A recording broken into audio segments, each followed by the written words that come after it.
Dear guest, welcome to Phantom Mansion. Yes, welcome, dear guest. I am Boris, and this is your gracious host, Dr. Grendel. We are always glad to receive company here. There is always something interesting going on. My latest invention, a time machine, is nearly finished. Master, will it really allow us to go back in time? Not precisely, Boris. Presently, the objective is to perfect the technology that will allow us to see backward or forward in time. Once the machine is fully operational, we will understand more about the dynamics of time, and then perhaps we can actually project ourselves into the future or the past. Oh, but still, being able to see into the past or the future will be very interesting. I'm glad your enthusiasm for this project continues unchecked, Boris. That is why I think you should be the first person to test the machine. Me and my big mouth. Come now, Boris. There is no danger. The machine will not harm you. Much. How does it work, Master? Quite simply, Boris. I cannot yet project the events being observed, but I can imprint them, as it were, onto your consciousness. You will see and hear things as if you were really there. Here. First we place the headset on you. There. This isn't painful at all, Master. Ah, how unfortunate. Anyway, now we activate the machine, which will override your brainwaves.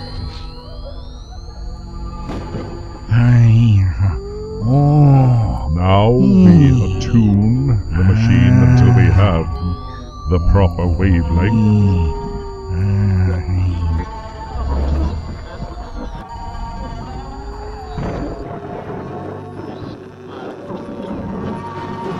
This is WHBL, Interdimensional Radio, broadcasting at the unconscious level and throughout Earlier, Kadath, and most of Yugong. This is old Zathagamaga coming at you with all the darkest hits to petrify your soul. It's 666 degrees in downtown hell, with continued hot and shitty in the forecast for the rest of the afternoon. I'll be here with you for the next century or two, playing all the latest tunes. But right now, it's time for... Lose Your Soul Lottery. That's right, I'll choose a random caller, who then gets the opportunity to spend all eternity being tortured by... Satan. That's right, listeners, you'll get backstage passes, you'll get to rub spiny elbows with Satan, Yog-Sothoth, and all the other potentates of the nethermost darkness. That's this Saturday at the Satanic Civic Center in downtown hell. So, let's take our first call. Hello, you're on the air. Hello? Who is this?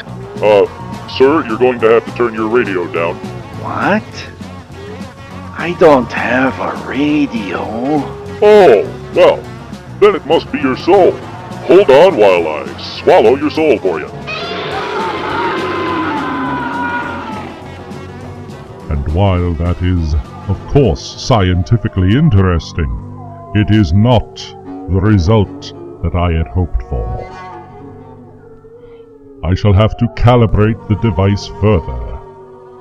Perhaps the mad scientist next door, Dr. Tillinghast, has some parts I can use. While I fix this, dear guest, perhaps you would care for some entertainment. I guarantee I have a story for you that is out of this world. One might even say that it's from beyond.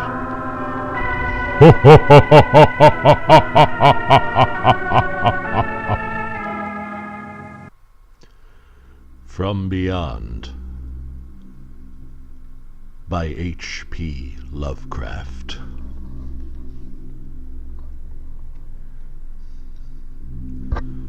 Horrible beyond conception was the change which had taken place in my best friend Crawford Tillinghast.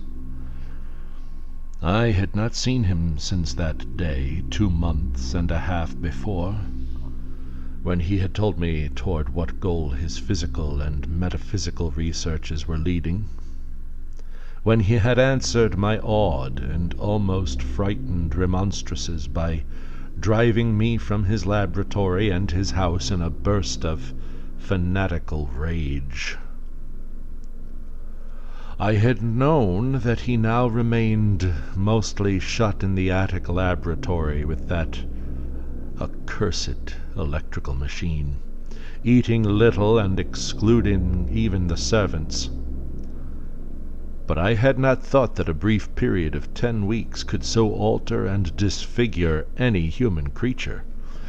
It is not pleasant to see a stout man suddenly grown thin, and it is even worse when the baggy skin becomes yellowed or grayed, the eyes sunken, circled, and uncannily glowing, the forehead veined and corrugated, and the hands tremulous and twitching.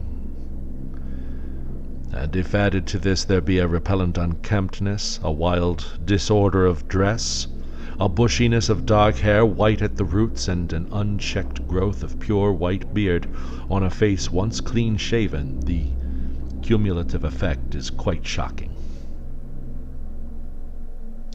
But such was the aspect of Crawford Tillinghast on the night his half-coherent message brought me to his door after my weeks of exile.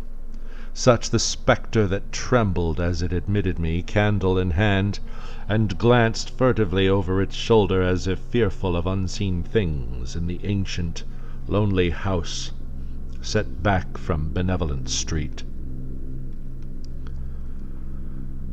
That Crawford Tillinghast should ever have studied science and philosophy was a mistake. These things should be left to the frigid and impersonal investigator, for they offer 2 equally tragic alternatives to the man of feeling and action: despair if he fail in his quest, and terrors unutterable and unimaginable if he succeed. Tillinghast had once been the prey of failure, solitary and melancholy, but now I knew, with nauseating fears of my own, that he was the prey of success.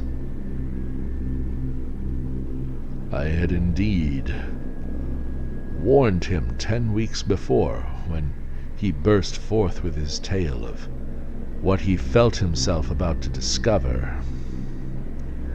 He had been flushed and excited back then, talking in a high and unnatural, though always pedantic voice. "What do we know," he had said, "of the world and the universe about us? Our means of receiving impressions are absurdly few, and our notions of surrounding objects infinitely narrow. We see things only as we are constructed to see them, and can gain no idea of their absolute nature.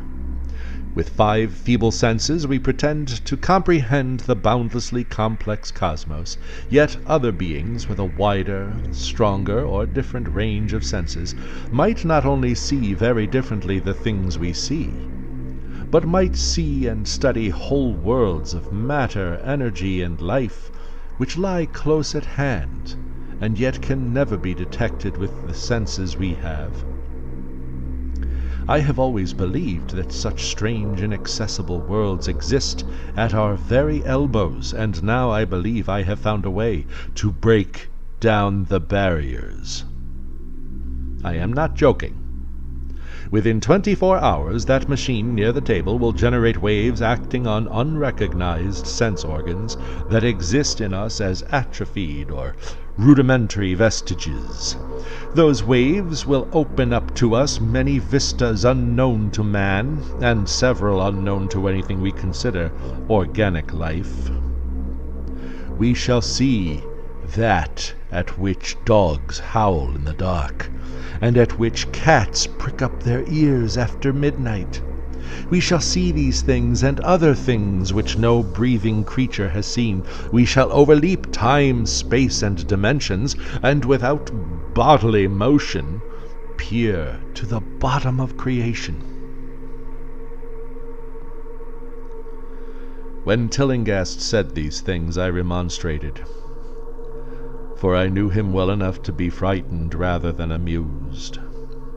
But he was a fanatic and drove me from the house. Now he was no less a fanatic, but his desire to speak had conquered his resentment, and he had written me imperatively in a hand I could scarcely recognize. As I entered the abode of the friend so suddenly metamorphosed into a shivering gargoyle, I became infected with the terror which seemed stalking in all the shadows. The words and beliefs expressed 10 weeks before seemed bodied forth in the darkness.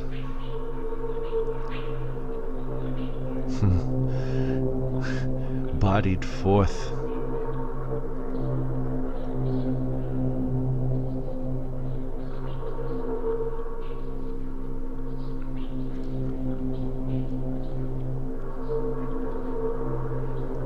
the words and beliefs expressed 10 weeks before seemed bodied forth in the darkness beyond the small circle of candlelight, and I sickened at the hollow, altered voice of my host.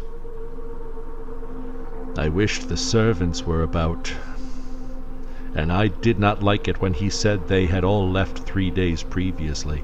It seemed strange that old Gregory at least should desert his master without telling as tried a friend as I.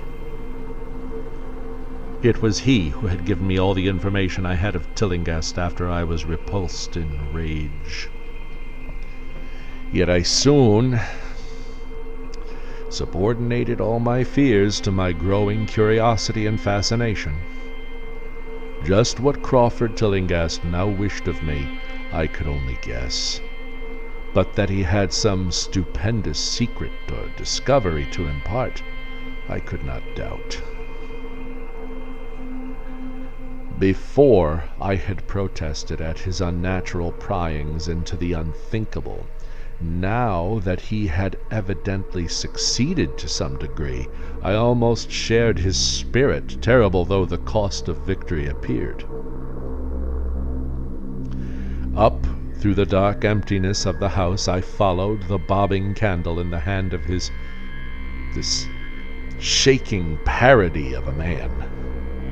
The electricity seemed to be turned off, and when I asked my guide, he said it was for a definite reason. It would be too much. Too much. I would not dare, he continued to mutter. I especially noted his new habit of muttering, for it was not like him to talk to himself. We entered the laboratory in the attic, and I observed that detestable electrical machine of his, glowing with a sickly, sinister, violet luminosity. It was connected with a powerful chemical battery, but seemed to be receiving no current, for I recalled that in its experimental stage it had sputtered and purred when in action. In reply to my question, Tillinghast mumbled that this permanent glow was not electrical in any sense that I could understand.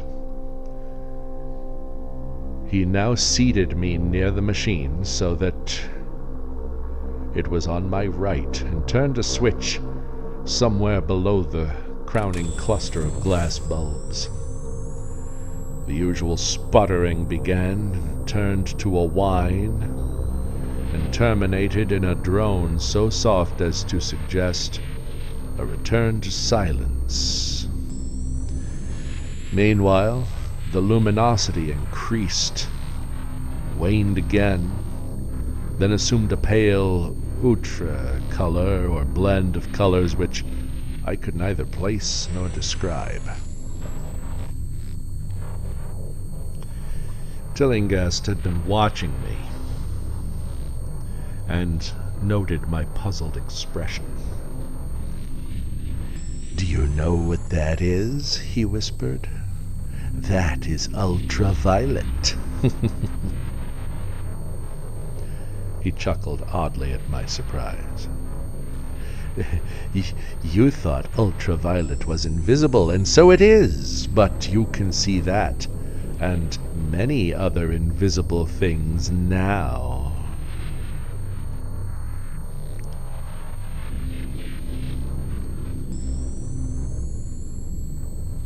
"Listen to me. The waves from that thing are waking 1,000 sleeping senses in us. Senses which we inherit from eons of evolution, from the state of detached electrons to the state of organic humanity. I have seen truth, and I intend to show it to you. Do you wonder how it will seem? I will tell you." Here Tillinghast seated himself directly opposite me, blowing out his candle and staring hideously into my eyes. "Your existing sense organs, ears first, I think, will pick up many of the impressions, for they are closely connected with the dormant organs. Then there will be others. Have you heard of the pineal gland? I laugh at the shallow endocrinologist fellow dupe and fellow parvenu of the Freudian. That gland is the great sense organ of organs. I have found out. It is like sight in the end, and transmits visual pictures to the brain. If you are normal, that is the way you ought to get most of it. I mean, get most of the evidence from beyond."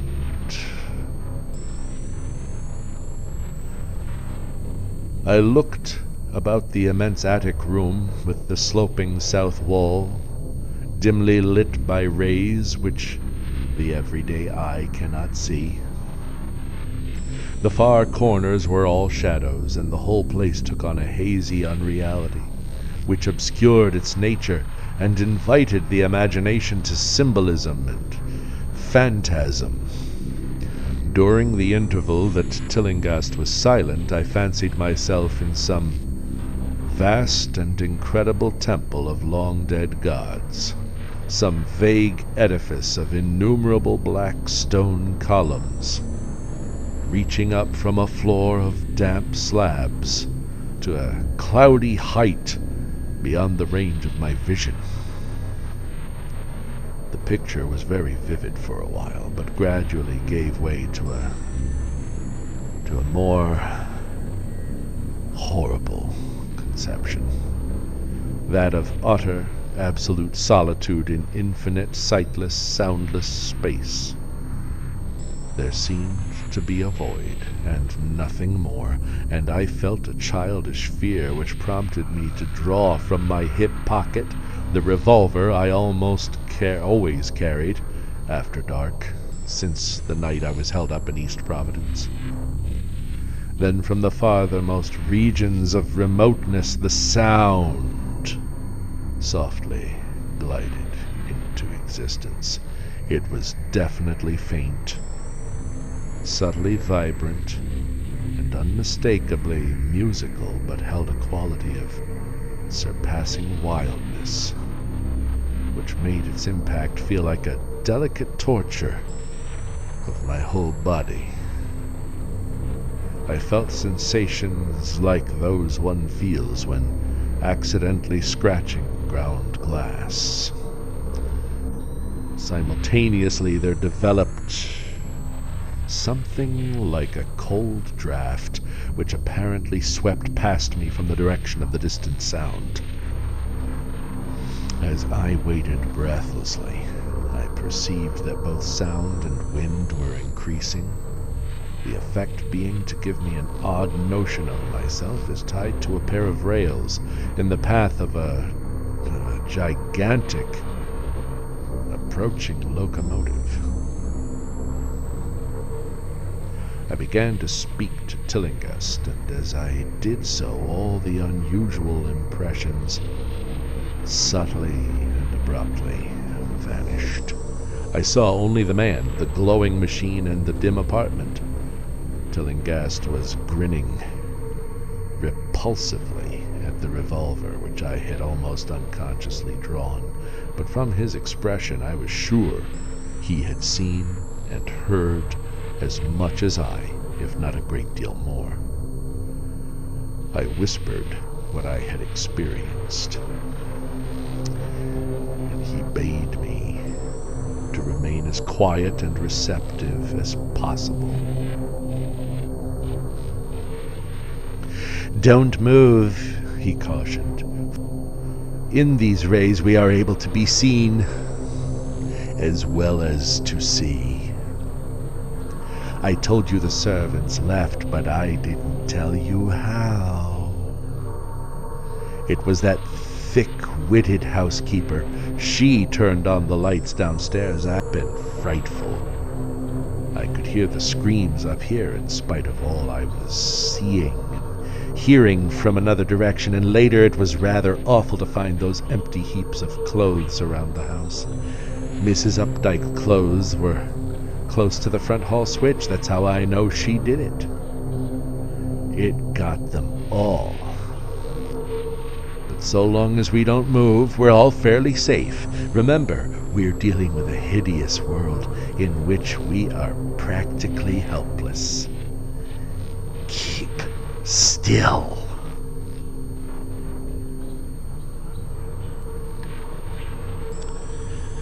The combined shock of the revelation and of the abrupt command gave me a kind of paralysis, and in my terror my mind again opened to the impressions coming from what Tillinghast called beyond.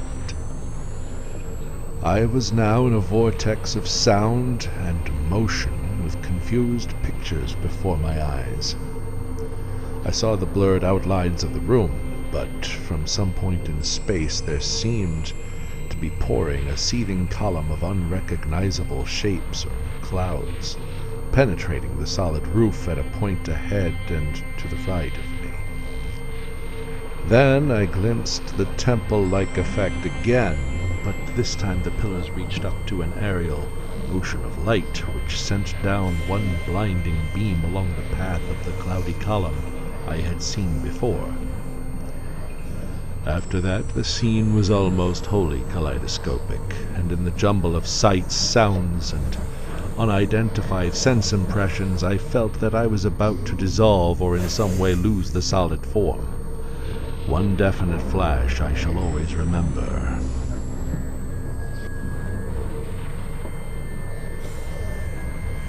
I seemed for an instant to behold a patch of strange night sky, filled with shining, revolving spheres, and as it receded I saw that the glowing suns formed a constellation or galaxy of the settled shape, the shape being the distorted face of Crawford Tillinghast.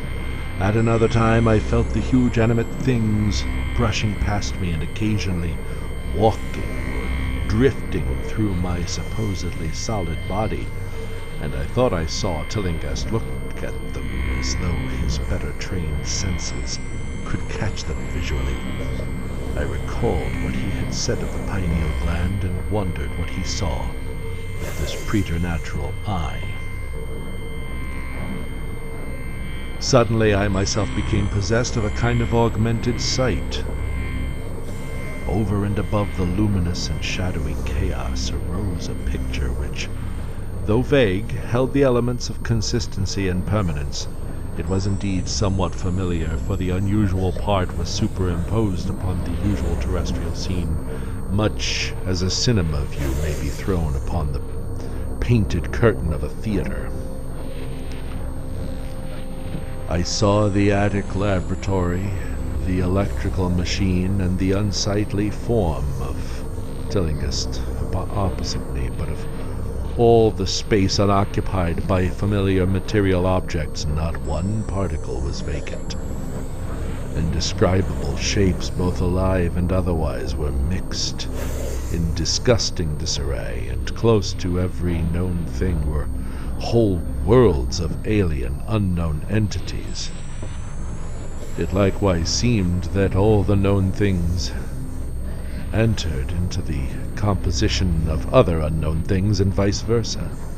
Foremost among the living objects were great, inky jellyfish monstrosities which flabbily quivered in harmony with the vibrations from the machine. They were present in loathsome profusion, and I saw to my horror that they overlapped, that they were semi-fluid and capable of passing through one another, and through what we know as solids. These things were never still, but seemed ever floating about with some malignant purpose. Sometimes they appeared to devour one another, the attacker launching itself at its victim and instantaneously obliterating the latter from sight. Shudderingly, I felt that I knew what had obliterated the unfortunate servants, and could not exclude the things from my mind as I strove to observe other properties of the newly visible world that lies unseen around us. But Tillinghast had been watching me, and was speaking.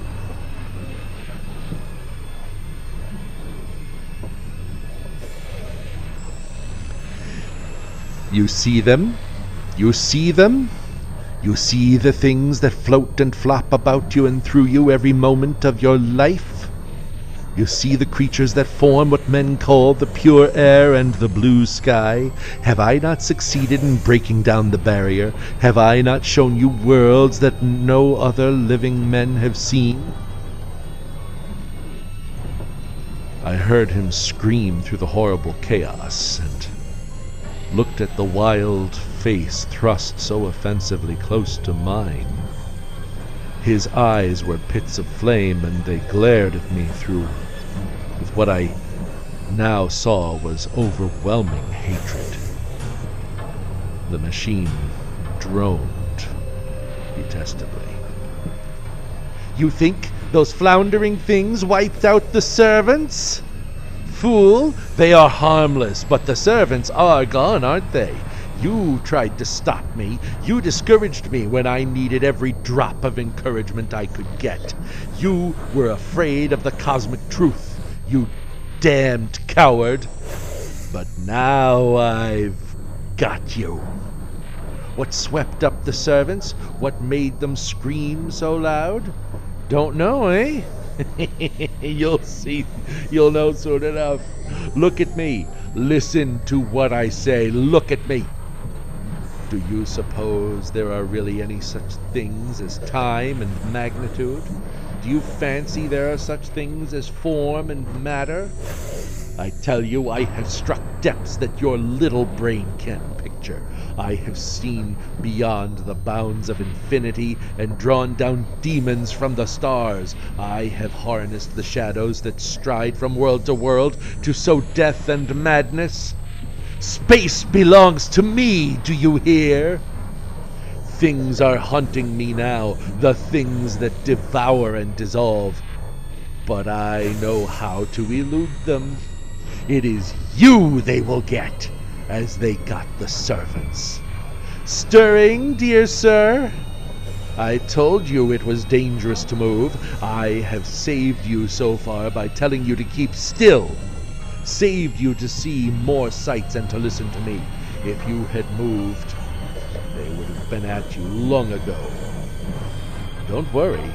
They won't hurt you. They didn't hurt the servants. It was seeing that made the poor devils scream so. My pets are not pretty, for they come out of places where aesthetic standards are very different.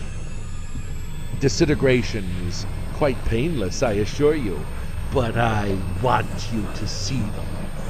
I almost saw them, but I know how to stop.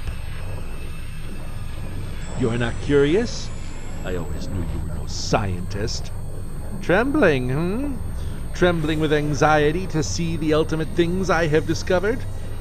Why don't you move then? Tired? Well, don't worry, my friend, for they're coming. Look! Look! Damn you, look! It's just over your left shoulder.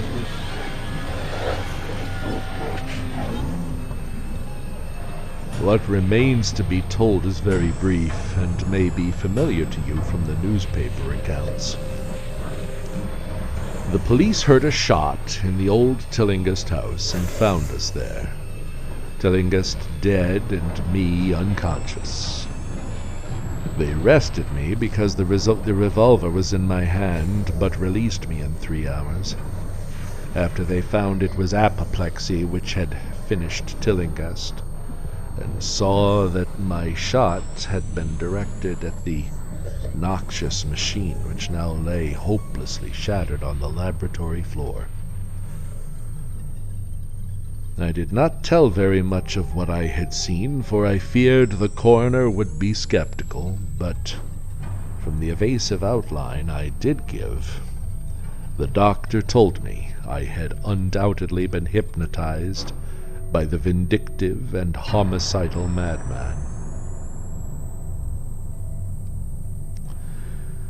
I wish I could believe that, Doctor. It would help my shaky nerves if I could dismiss what I now have to think of the air and the sky about and above me.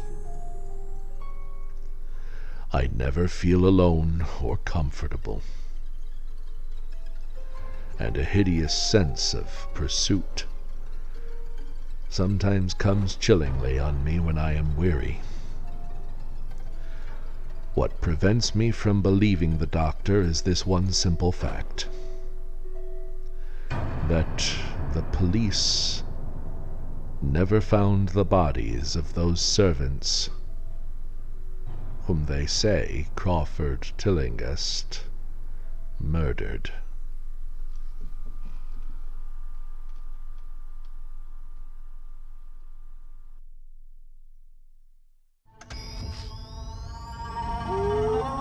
Well, let's just see if we cannot retrieve Boris from the cosmic ether, shall we?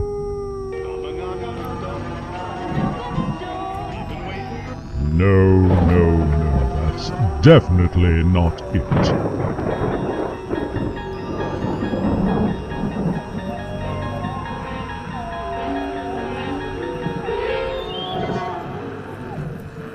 Interesting, but no. I think with my relationship with my daughter Chelsea, it really has, because we went through some real public troubled times, and now that is terrifying.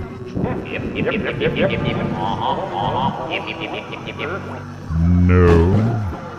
Men will still say, this was their final power. No.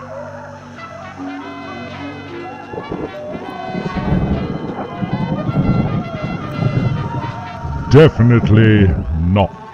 Mister, where am I?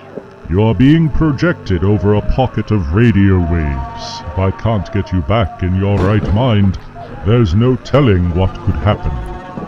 Wow! Hey, Doc, what's cooking?